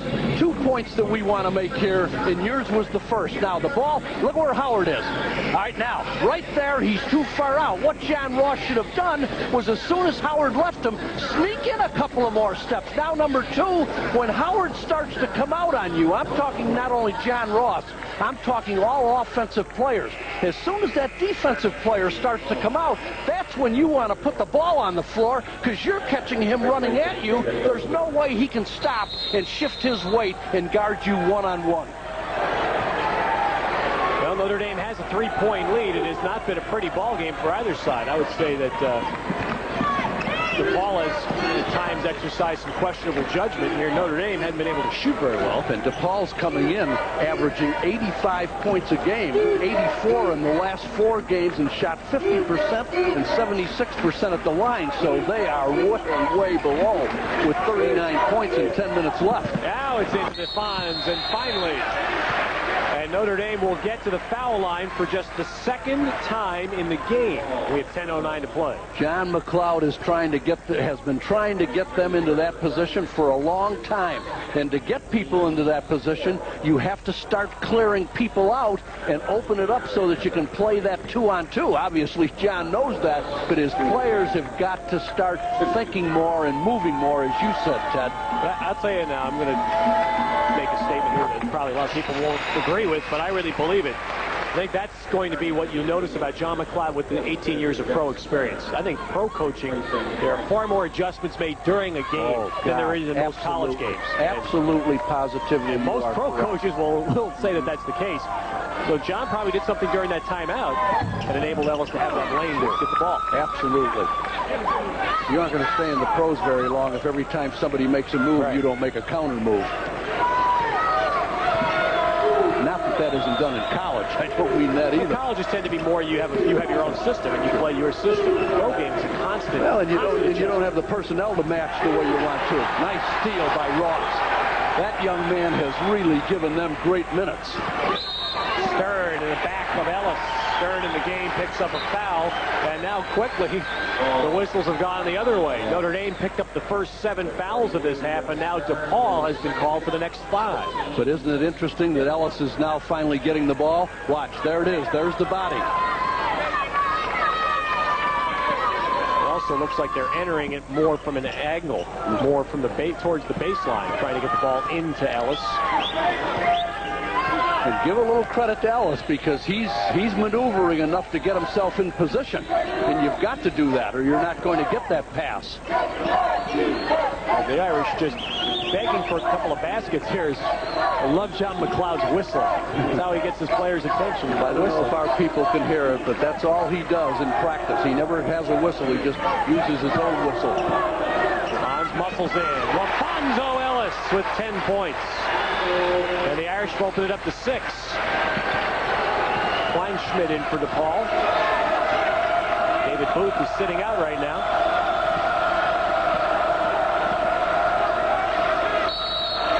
And Fonz picks up his 3rd foul. Hey, the Fonz has really got to be careful. He didn't do it up above. Watch the middle of the screen now. He's going to get him with his body. See how he's putting his stomach on him? See the lower body? And that was one of the points of emphasis in the officials' meetings this year. All that stuff that's going on down below to tell the officials, start to watch that instead of the hands and the arms and everything. But here's Stern, and not a good foul shooter with a 1-and-1. And he calmly drains one for his first point. Yeah, you're right. Not a good foul shooter. 47%, if you can believe it. 21 of 45 coming in. Well, DePaul had an 8-point lead in the first half. Notre Dame a 6-point lead here. And Bennett with a rebound. DePaul has been in a stretch here where they haven't played well, and I think Notre Dame has missed an opportunity to even break the lead open more. Well, I'll tell you one thing. If Notre Dame wins this basketball game, you can write defense anywhere you want, all over the locker room wall and everything, because when you're struggling the way they are offensively, you've got to win with your defense. Bennett, long. Bennett drains it. 21 for Elmer Bennett. Joey may get one. He's going to get a timeout. And now Notre Dame has its biggest lead with 8:23 remaining.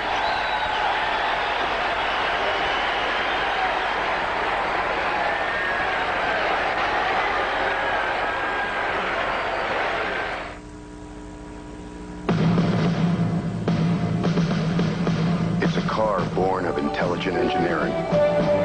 It's 100,000 ideas fused into one. It's responsive, innovative, refined. It's a driver's side airbag and anti-lock brakes. Introducing the all-new 88 Royale LS. Oldsmobile, the power of intelligent engineering.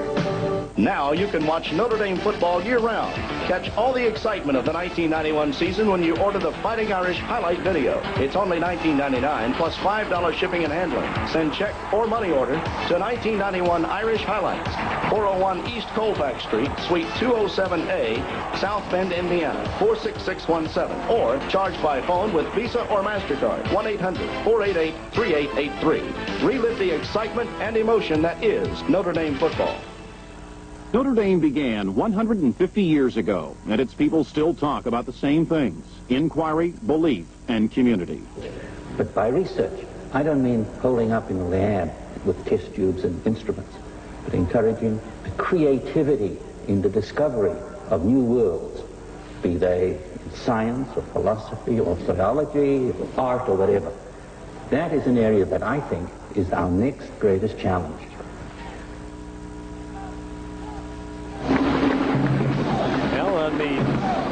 In the Joyce Center tonight is nearly filled, and students have turned out in full force. This is one of those rivalries that I think will last, Jim, beyond the conference affiliation that DePaul is now in and that Notre Dame may eventually be in basketball, whatever that is someday. Well, I'll tell you, 50 years that the Myers have been involved, right? Ray for 42 years, Joey in his 8th year, 50th consecutive year. I was just asking our stat man how many points Davis has got this half because I knew he had been quiet. He has zilch, right?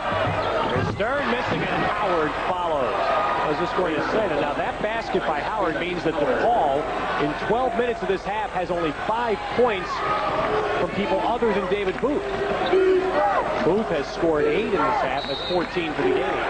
See, and the nice thing is, I think, I haven't watched the last couple of minutes, but I believe Damon Sweet is still guarding Davis. And if he is, and Damon is not scoring, see, that's what I said to you in the Dayton game.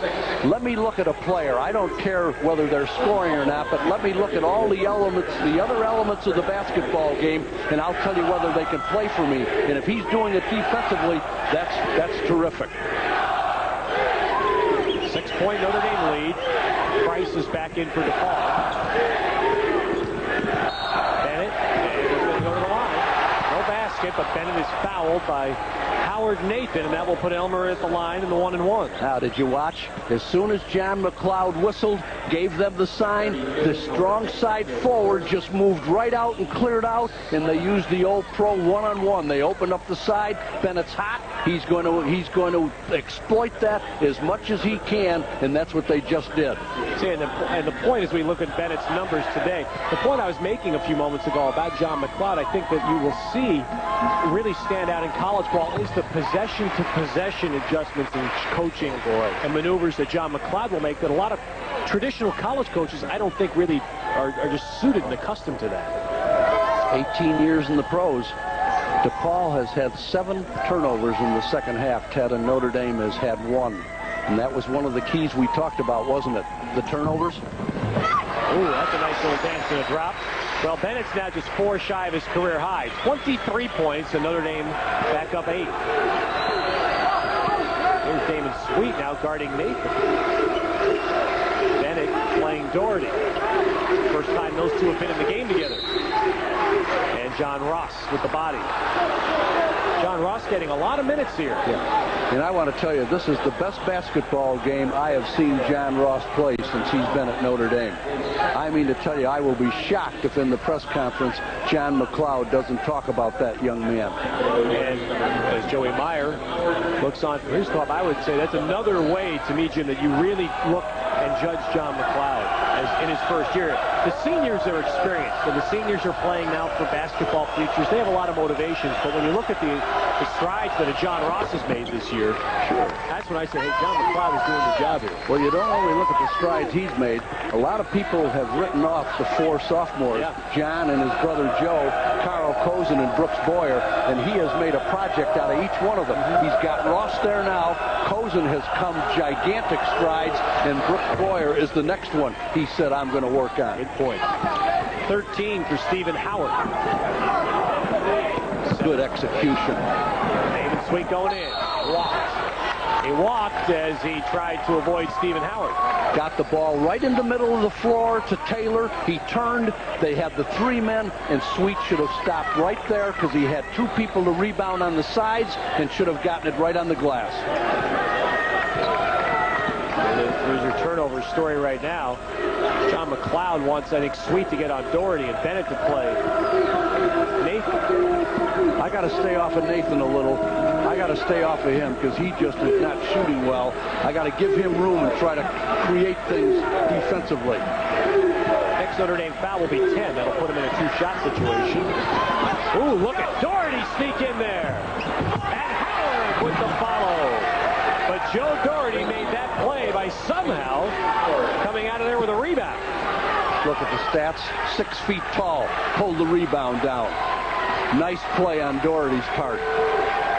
6:35 to play. It's a 4-point game. John McLeod getting Tower off the bench. And DePaul with a... No! Bennett stole it back! There's a big play for Notre Dame. That looked for all the world to be a turnover. Howard. Rebound. Swatted to Price. Doherty. Trapped and Notre Dame out with it. Running. It's 4-on-1. Oh, came in Sweet with the uncontrolled tip. That was another timeout by Joey, but that was a miss. But boy, when things are going your way, it just kind of snickered right into that basket. DePaul's second timeout. Notre Dame up by 8 again.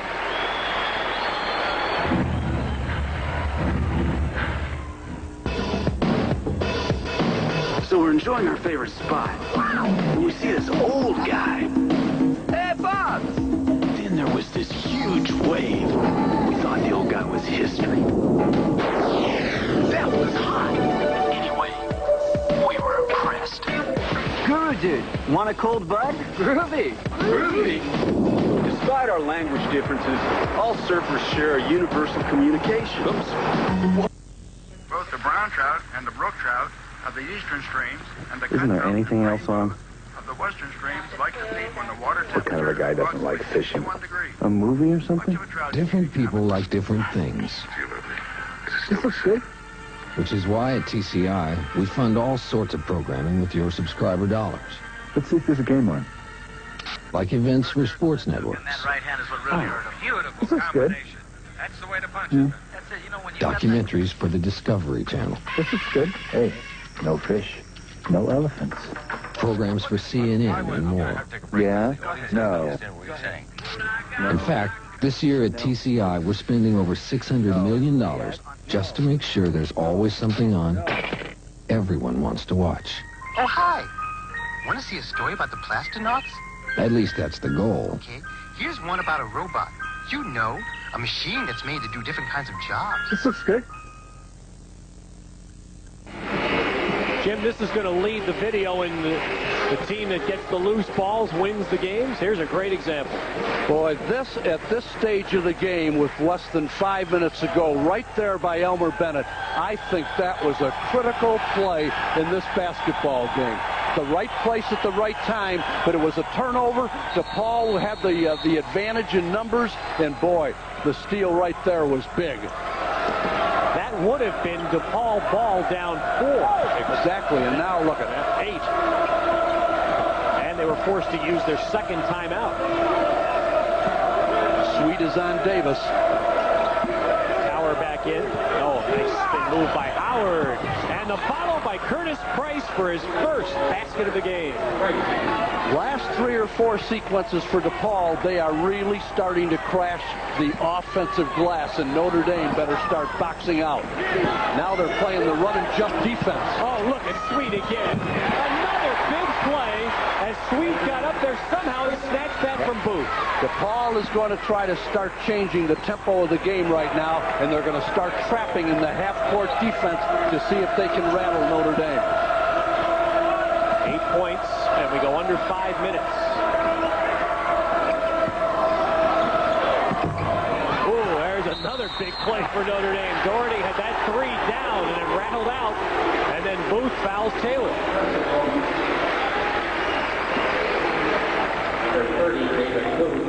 Well, it's been pretty much a 3-on-3 game for points. Joey Myers' threesome of Booth, Howard, and Davis has 42 of their 48 points. And as it has been all year for Notre Dame, it's Ellis, Bennett, and Sweet. I looked exactly. 49 points between Ellis, Bennett, and Sweet per game. 51 from Booth, Howard, and Davis. 19 rebounds, 17 rebounds. It is close. Booth Tower almost had the rebound. The ball out with it. You had a look a moment ago there at Coach Raymeyer. Now Sweet fouls. So Terry Davis, who has not scored a point in the second half, will get 2 shots on the 10th Notre Dame foul.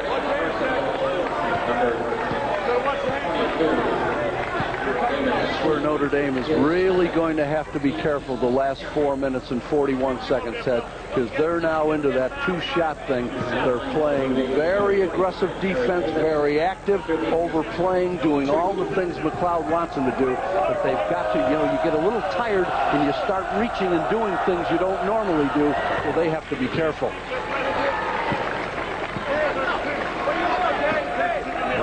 Davis gets his 14th point. That's his average. But his first point of the second half. And DePaul has been nearly perfect. They've only missed 2 foul shots in the entire game.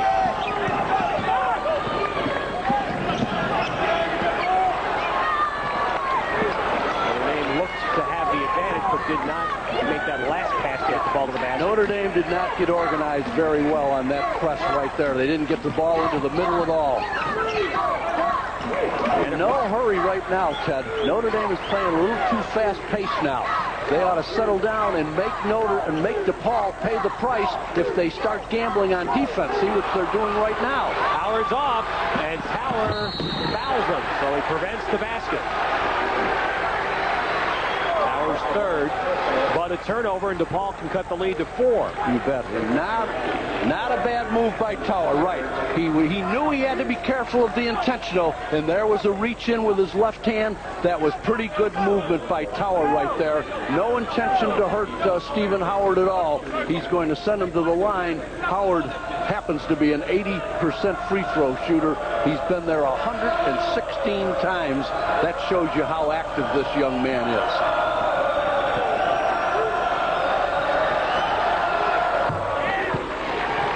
16 for Stephen Howard tonight. You got your arms up. Joey Myers sends Howard Nathan back in the game. Replaces David Booth. One left. 4 minutes, 3 seconds remaining.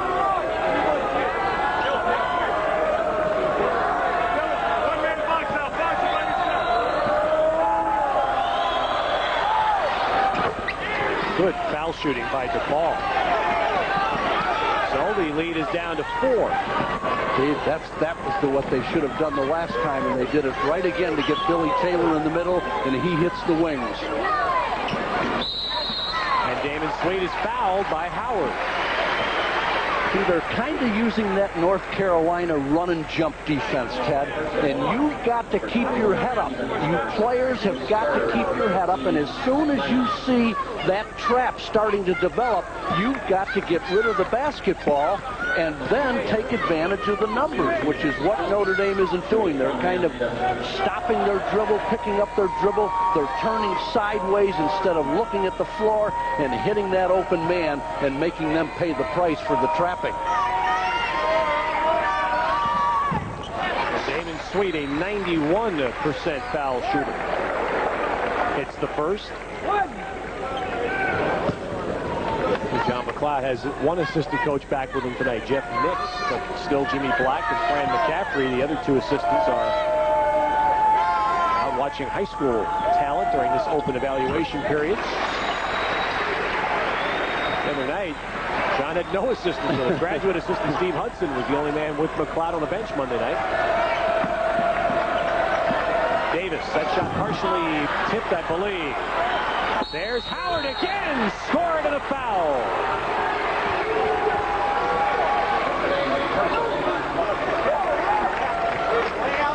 that reaction, as I said to you. Now watch Howard. Right, keep it right there. Now you're going to see him. He's got Keith Tower boxed in. Well, that's a little later than I wanted to get at it because I was going to. That's okay, Tim. I was just going to try to explain that young man has stayed so active underneath there that somebody's going to have to, even if it's Keith Tower.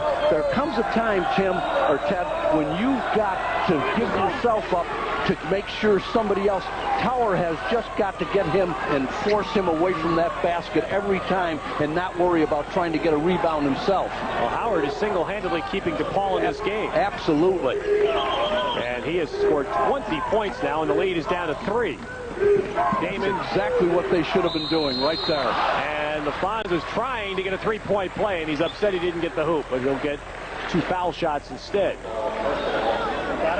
Now, see, you're going to see Sweet here. See, he split the trap right there. He kept his head up. He looked. Now, Notre Dame's got the numbers. The Fonz waited too long just to get the ball up in the glass. But nice execution by Damon Sweet. Exactly what we were talking about earlier. And as Booth comes back for DePaul, the big occurrence on that play, Stephen Howard picked up his 4th foul. Meanwhile, it's 10 fouls on each team, so we're in the 2-shot situation for the duration of the game. The possession arrow is in Notre Dame's favor.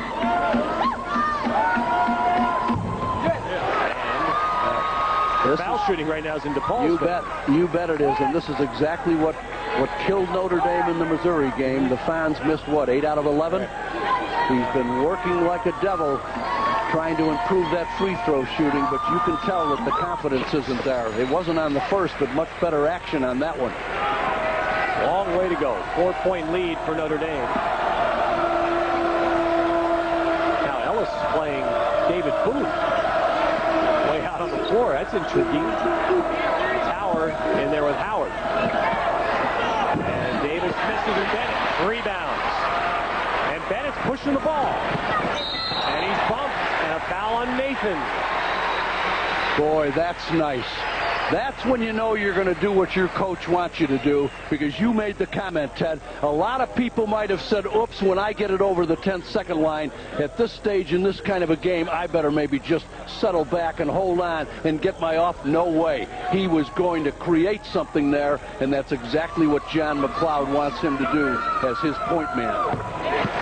Well, the interesting thing about shooting at Notre Dame, and I'm not sure a lot of folks realize this, we probably don't mention it enough, Jim, you know, Notre Dame uses an NBA basketball. They are one of the few colleges in the country, and you're allowed to use it. When we say an NBA ball, it has deeper canals, or I guess that's right. Yeah, I'd say canals. Canals on the basketball. They're set deeper down in the ball. Basically, it gives you a better grip. It's a shooter's basketball. Nathan going in. Nathan gets the basket and a foul. And I believe that's going to be the 5th on Keith Tower. What a big play by the freshman, Howard Nathan. This is the same thing that happened in the Missouri game. See, there's the good drive to the basket. He went right by Sweet. Tower should have come out, and he should have cut him off at a different angle, Ted. He continued to let that man, Howard Nathan, get the angle to the basket, and he had Tower where he couldn't use his height, and he couldn't put him at a disadvantage. So Tower out with 2:54 to play. And I'll tell you, DePaul's making some nice plays to stay in this game. You bet, and it's the same comment that John McLeod made after the Missouri game that applies here. Everything that's happened at DePaul's end, they're getting 3 down there, and Notre Dame's not getting the 3 at the other end sometimes. Like when Fonz missed, you're trading 3 for 2 or 2 for 1. Well, Notre Dame's up. They just got it across at about the 8 count. 2 minutes and 40 seconds. Notre Dame leading by 3. But DePaul keeping pressure on Notre Dame to score in each possession. That's exactly what I do. I'd spread them out so when they try to double and trap, you've got enough floor to make them pay the price. Bennett. Elmer Bennett, a career-high 29 points. Nathan, yes, for 3. Oh, DePaul is answering every Notre Dame surge. And the lead is down to 2.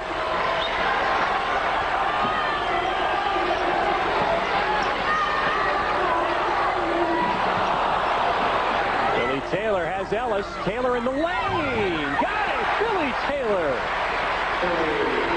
There is a mammoth shot for a freshman that's about 1 for 8 on the night. Well, it was such a good shot, he had to take it. 1:40 and counting, 4-point lead. And out of bounds. Off Davis, Notre Dame ball. Remember, Joey Meyer has one timeout left. Why they wouldn't get into their offense, Ted, and get the ball into Stephen Howard, I'll never know, because he's the guy, as you said earlier, that was literally carrying him in the basketball game. Well, the Irish can run the game clock to under a minute. See John saying, see McLeod, he's got his hands and his arms spread out. He wants to spread the whole floor so they can't put the trap on. Look at this. LaFonso Ellis.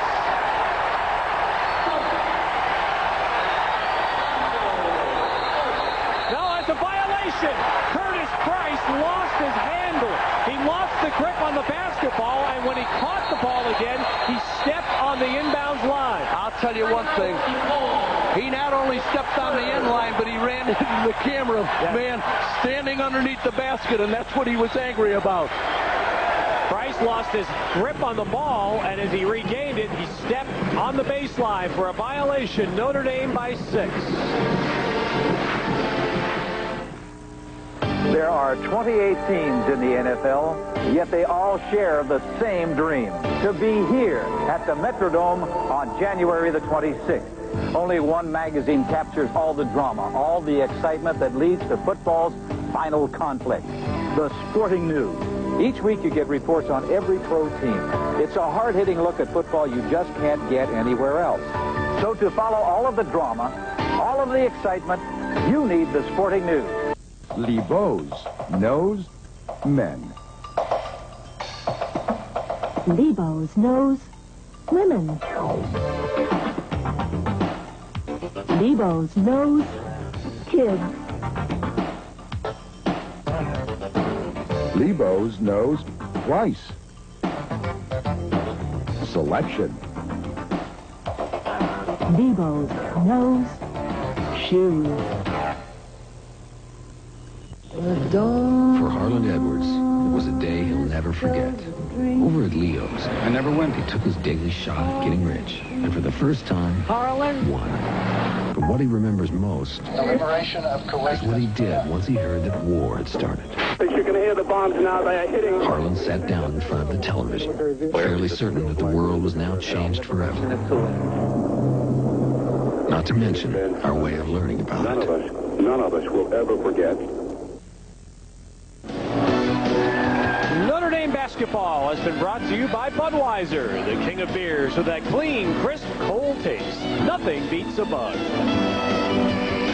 With Jim Gibbons, Ted Robinson back at Notre Dame, and here is the inbounds violation committed. Watch the feet of Curtis Price. Watch the right foot. Watch the right. Oh, I'm sorry, the left foot. Right I'm there. sorry, right there. John Carr standing there, right on top of the play. So Notre Dame has the ball, under a minute, 6-point lead, and DePaul has no timeouts left. See, and that's better. They've got it in the middle of the floor now instead of on the sideline. All Notre Dame has to do is make a couple of foul shots here, and they should be able to win this since DePaul cannot stop the clock again. See, the one thing for the younger people listening, don't get trapped on the sidelines or near the 10-second line, because you've heard us say it enough times. That becomes another defensive player right on the side because you can't move. Get it out in the middle of the floor where you can operate. So Elmer Bennett, who has a career-high 29 points tonight, will get 2 more shots here at 50 seconds remaining. Bennett has made 11 of 17 from the floor, and he is now, that includes 2 3-point, or I should say 3 3-point baskets, and he is now 5 for 5 at the line.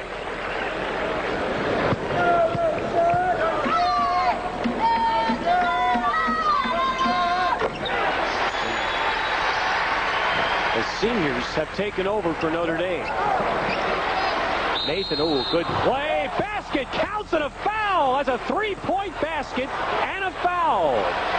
Oh, this game is Rod Serling-like. I'll tell you, there's some bizarre stuff going on. I'll tell you, give the young man credit. A guy I told you wasn't going to be shooting too much. Watch him force the contact. Force the contact, finish the shot. perfect. You've got to throw that thing up there, and in it went. But we got to say, I mean, this is a terrible play by Elmer Bennett. Oh, in all candor, that's just a absolutely. He knows you're going to give him the shot if you want to, but you certainly aren't going to follow him in the process. Wow, I mean, you just Notre Dame cannot stop the clock again. I mean, DePaul can't, so you can't stop it for him. A 4-point play by the freshman. Whoa, and that one is saved by Bennett on the sideline. And Taylor gets 2, but Bennett made a marvelous play to save that pass. Nathan again. I'll tell you, that shot did not miss by much, but we've got to travel here. 24 seconds. 2 Notre Dame people and a good call. Hold on. We're going to get a foul call. Oh. A foul is called by Sam Licklider. He's going to overrule, as the foul overrules the violation. He's called a foul on Nathan. You bet it does. He had it before, but they were about to call the travel because 2 players had it. Now, it's all right legally for 2 players to have it, but not when you start shifting the feet. Let's see if we catch the foul contact. I saw Nathan go right after that thing. That's what they got Nathan for the reach-in. So Nathan commits his 4th foul. I'll tell you what, Nathan did not miss that 3 by very much. That ball was right on line. Wow. So Bennett hoping to add to his career night. 24 seconds. That's his first miss from the line. One make here turns the game into what should be 3 possessions. That's what Notre Dame's thinking. 32 for Bennett.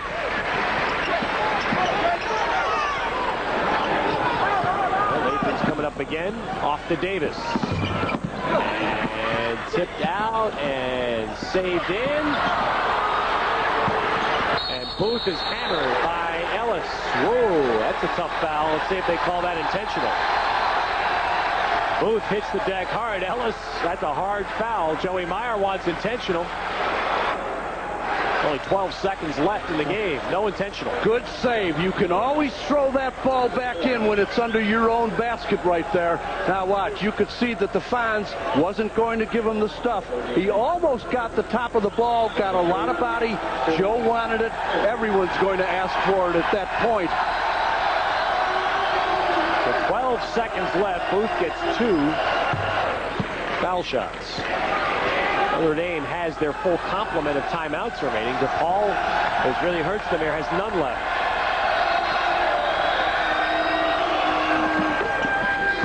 So Booth now with 16. And here again, Notre Dame, if you let them make a basket in play, the clock continues to run. You have 5 seconds of game time to inbound the ball. Here the clock is stopped.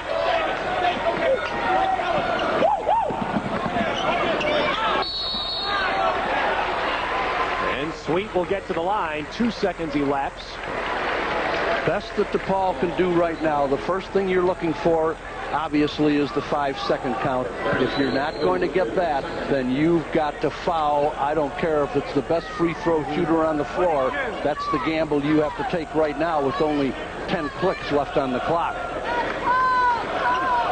Well, Joey Meyer has had a team that I think he would describe as enigmatic. They are awfully talented. They have some good wins. They beat Georgetown by 10 days ago, yet Saturday at home against St. Louis, a team that is struggling this year. They were up 18 and lost the lead. Had to go to overtime to win.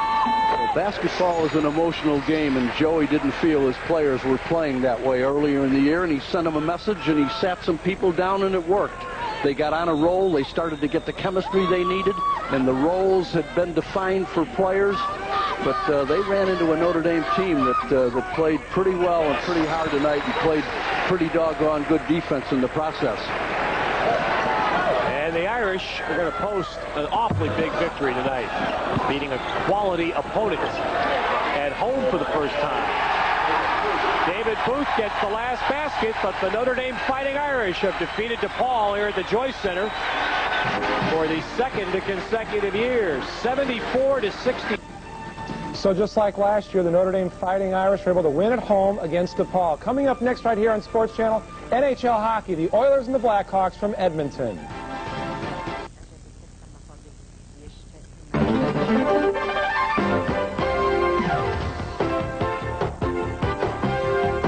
lineups here tonight. Absolutely. He'll have Michael Jordan and Scottie Pippen with him at the All-Star game in Orlando.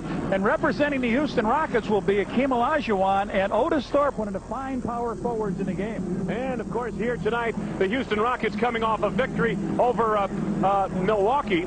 They will have back in their lineup Vernon Maxwell, Mad Max. Yeah, Vernon Maxwell missed the game. He got suspended for the game in Chicago when he bumped into Jack Nees. He got fined $7,500. He was suspended for the game.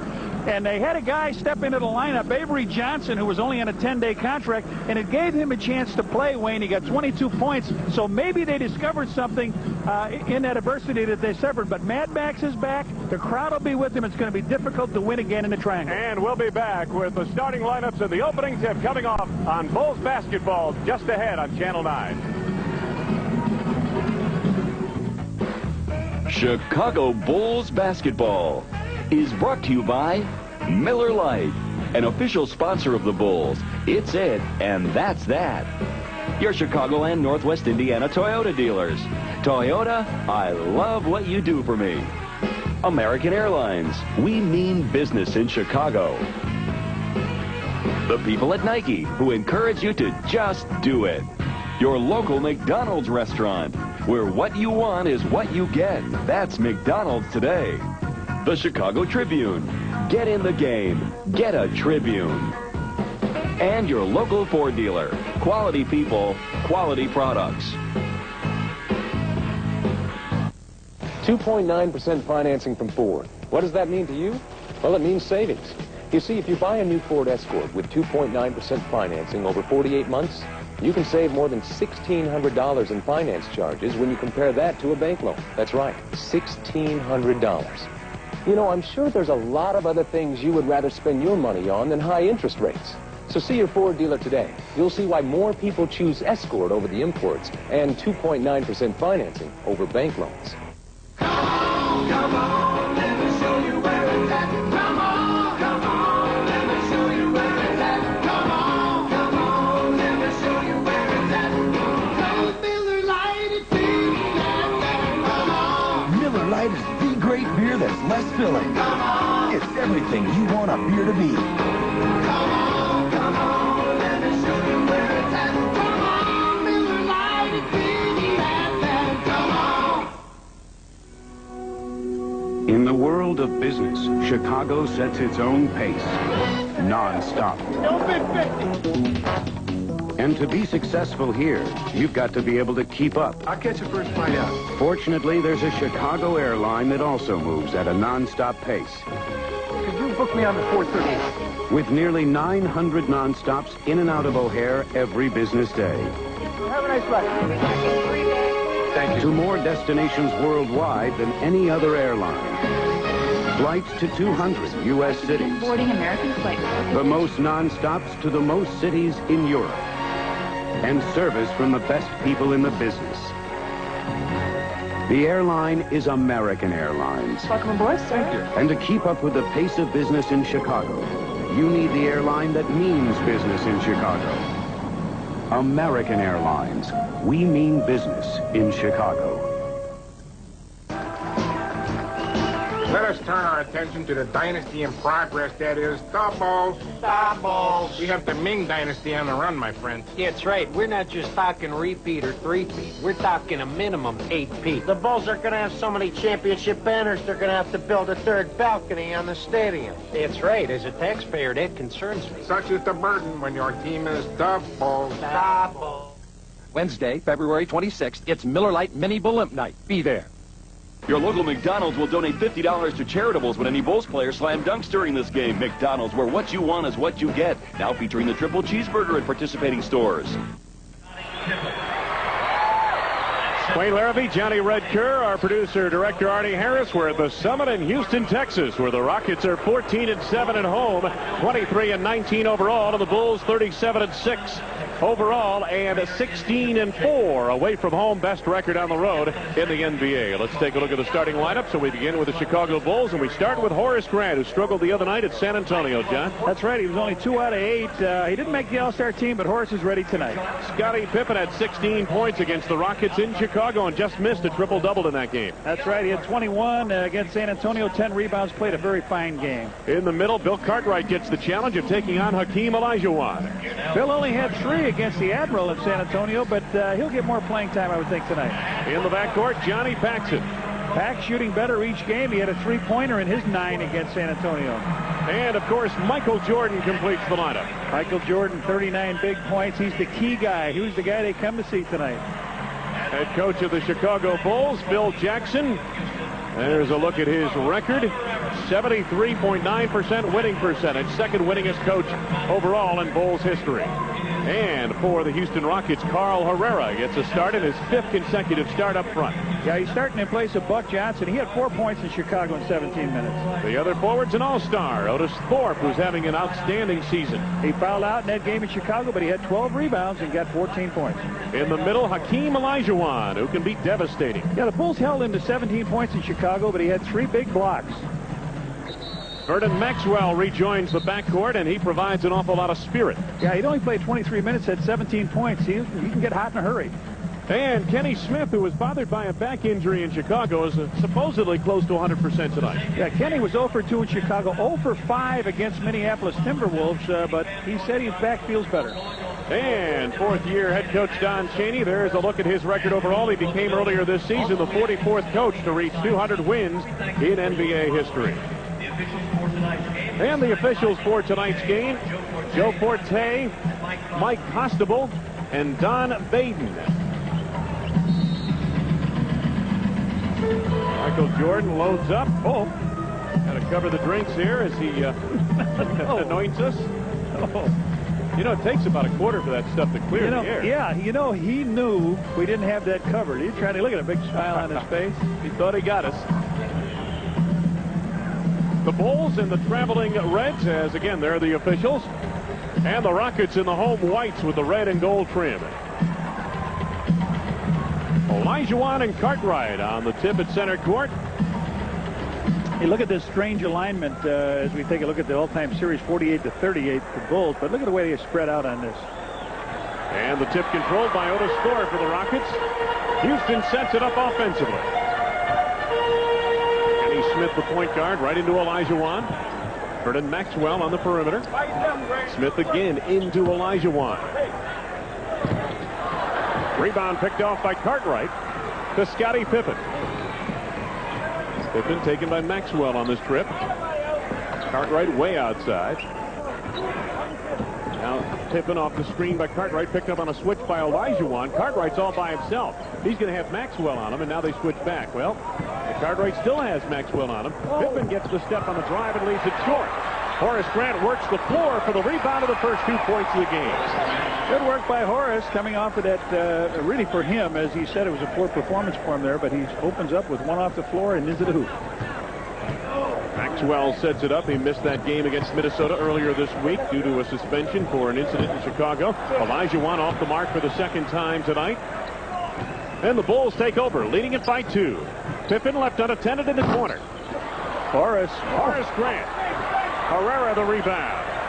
Kenny Smith on the run. The Bulls have 3 back defensively. And Smith sets up the offense. Vernon Maxwell on the drive against Jordan. Runs into Horace Grant. Olajuwon has the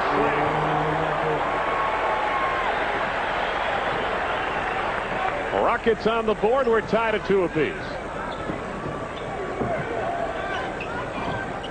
Cartwright to the high post. Off to Pippen on the drive. Leads for Cartwright. Scottie got a double team down low and had to give it up. Pippen looking for help now. Bulls showing very little movement in their half-court offense at the moment. Jordan has it swiped by Maxwell for the first foul of the game. Maxwell didn't say a thing, just a little bit of a grin. He went right back. Michael made that move left, right, and was going to go back to the center on it. Here he comes left, and now he'll come back right, left. Fakes, gets hit across the arm. Maxwell on his first. MJ to the line. Jordan, 35 points, 3 rebounds, 5 assists against Houston, including a 3-of-3 performance from the three-point line. There's the Duck, Don Chaney.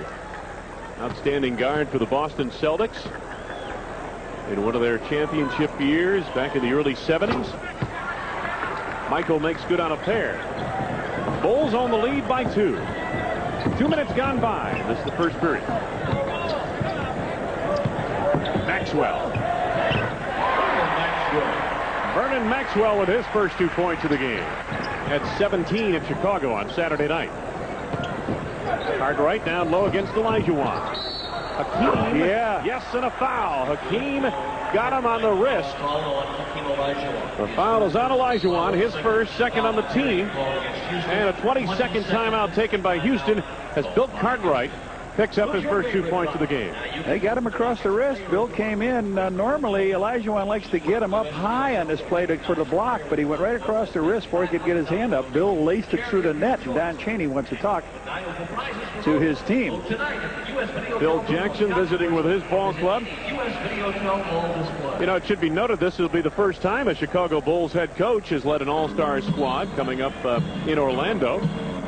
And Don Chaney has worked through the season with the Rockets. I tell you, it's been a tough year. Expectations were high coming off a 52-win season of a year ago, a season in which the Rockets reached the 52-win mark without Hakeem Olajuwon for 25 games. One of the all-time leading rebounders, Redker, after all these years, is still 18th in the NBA in rebounding, ahead of what, Larry Bird and other stalwarts, Abby Hairston, and many others. That was kind of fun. Dave DeBuscher, you were ahead of him in rebounding? Well, matter of fact, I read Bob Lanier's name in the paper. He's the mayor here, but not the same Bob Lanier that I'm ahead of in rebounding. Yeah. And a three-point play completed by Bill Cartwright. 7-4, Bulls on top. 9:35 to go for the first period of play. Kenny Smith trying to penetrate. Go to score. Slashing with the hook for his first 2 points of the game. They've been right